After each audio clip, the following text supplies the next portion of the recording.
The Keystone XL Pipeline. The red line indicated in the picture shows the already existing pipeline, while the blue line is the additional pipeline wanting to be added. The pipeline will start in Alberta, Canada, and it will end in Steel City, Nebraska. It will pass through the states of Montana, North Dakota, South Dakota, Nebraska, Oklahoma, and Texas. It will travel 390 miles in Canada and another 840 miles in the United States. The additional piece will cost $8 billion to build and will supply an additional 830,000 more barrels of oil per day. Currently, President Obama has vetoed the deal with TransCanada to build the pipeline. If this pipeline is built, it will have drastic effects on the native tribes and their way of life because the actual pipe will cut directly through their land. The proposed route of the Keystone Pipeline was approved by the Nebraska Supreme Court on January 9, 2015. The pipeline's route runs through South Dakota and crosses the reservation borders of the Cheyenne River Sioux, Oglala Sioux, and the Rosebud Sioux. In response, the Rosebud Sioux tribal president has said that allowing the construction of the Keystone Pipeline is an act of war to his people and that the borders of the reservation will be closed to prevent the construction. On November 30th, 2015, the South Dakota Public Utilities Commission voted 2-1 to grant a permit to construct the Dakota Access Pipeline, which the native state tribes view as illegal, as the Public Utilities Commission has no real authority to make decisions which affect tribal land. The lack of intergovernmental cooperation between Nebraska and South Dakota, along with the blatant disregard shown towards the involved native tribes, is indicative of the tough road ahead for the affected indigenous people. If constructed, the pipeline known as Keystone XL will carry one of the world's dirtiest fuels. Its route from Alberta, Canada to Texas could devastate ecosystems, pollute water sources, jeopardize public health, and negatively affect indigenous communities. Northern Alberta is home to many indigenous populations. Important parts of their cultural traditions and livelihood are under attack due to the construction of the pipeline.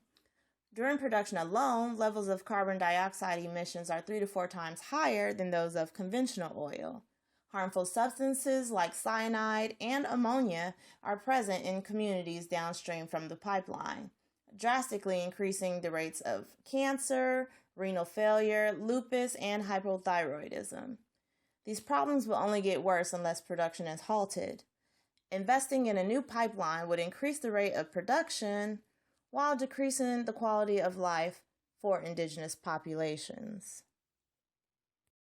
Overall, the negative effects of implementing the Keystone XL pipeline, in addition to the pipeline that is already in place, would be the further promotion of the fossil fuel industry, little impact created on lowering domestic gas prices, and ultimately the impact to Native American tribes.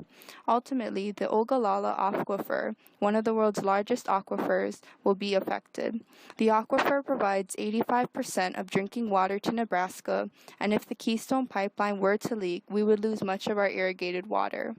Though there is little effect that an oil spill would occur, the long-term societal and environmental damage of the pipeline are far greater.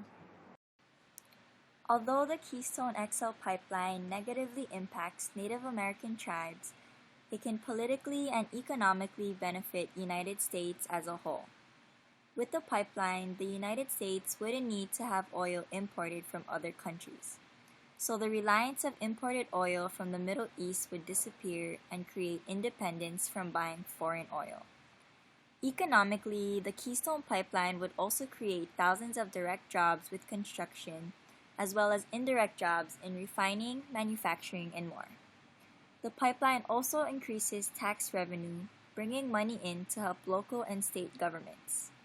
These taxes can help communities to afford infrastructure improvements such as building roads, bridges, and schools. The oil coming from the Keystone XL pipeline also produces thousands of products we use every day, from gasoline to aviation fuels. Aside from its harmful effects, the Keystone XL pipeline positively impacts the nation with energy independence and economic prosperity. The Keystone Pipeline does introduce more jobs, and the U.S. would not have to depend on the Middle East for imported oil, but the negative impact seems to outweigh the positives in the long run, with the main concerns being the construction on the reservation land, the possible pollution of land and aquifers, and the health risks. Is the Keystone Pipeline worth it? It may seem like there should be no controversy with all the negatives, but 65% of voters are for the pipeline, 30% oppose it, and the other 5% have no clue what to think. Keep in mind that this pipeline is an addition to the already existing one. Do we really need two? You can decide.